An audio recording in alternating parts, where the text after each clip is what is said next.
qaar ka mid ah ehelada marxuum xasan cabdi maxamed oo dhawaan kooxo dhalinyaro oo ay u adeegsatay xaaskii uu qabay ay ku dileen xaafadda Islii ayaa ka hadlay sida uu dhacay dilkaasi iyagoona ka jawaabay hadallo ay warbaahinta la wadaagtay gabartii marxuumku qabay ee falkaasi ka dambeysay. marxuum xasan cabdi maxamed oo nin dhalinyaro oo taksiile ka ah xaafadda Islii ayaa bishii hore u geeriyooday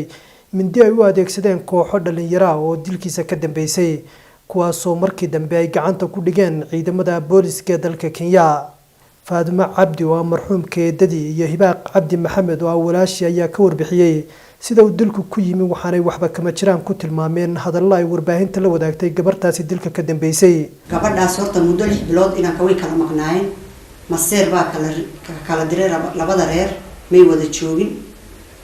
marka maalinta inaan kala dili doono ayay iyada ragga soo karisatay horta raggi markay keentay waa la arkay iyada gacanta ku fiiqday inamadu xasan may garanayo inamadii xasan bay gacanta ku fiiqday inankii markii la dilay uu dhulka ku dhacay ayay mooto ku booday oo iska dhaqaaqday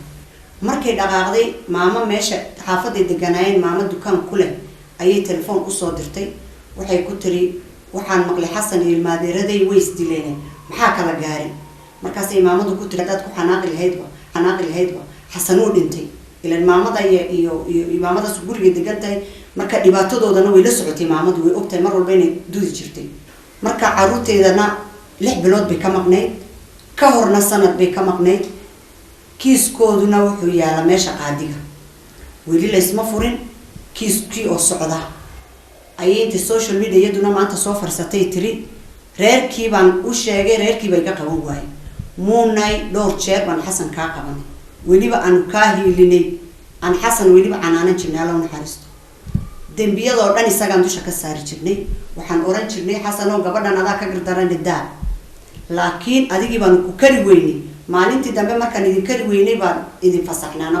waa tad isla tagteen meesha qaadigii bay isla tagteen kiiskii socda waxaa tiri message uu ii soo diray uu soo caay message hadduu kuu soo diray ku caay kiiskaaga waad ogay meesha geysay ilaa adaa qaadiga u tagtay maad qaadiga message-da u soo qortid maxaad inanka nooga dishay anaku intaasaan ku haysana maadaama kiiskuna socdo anaku inaan hadal badan halkan ka hadalno ma rabno kiisku uu socda inamadina way kugu markhaati fureen inaad adigu soo kireysatay oo keentay inan kanaad marna leedahay weynaadeerkii marna waxaad leedahay habar wadaagii anaku ma garanayno adigu baa garanaysa nimankan iyo xasanna ismaba yaqaanin mooji waxa ku qaadan ku garan mayno laakiin inankii adigu baa dishay sababta maanta xasan ku dhintay waa adiga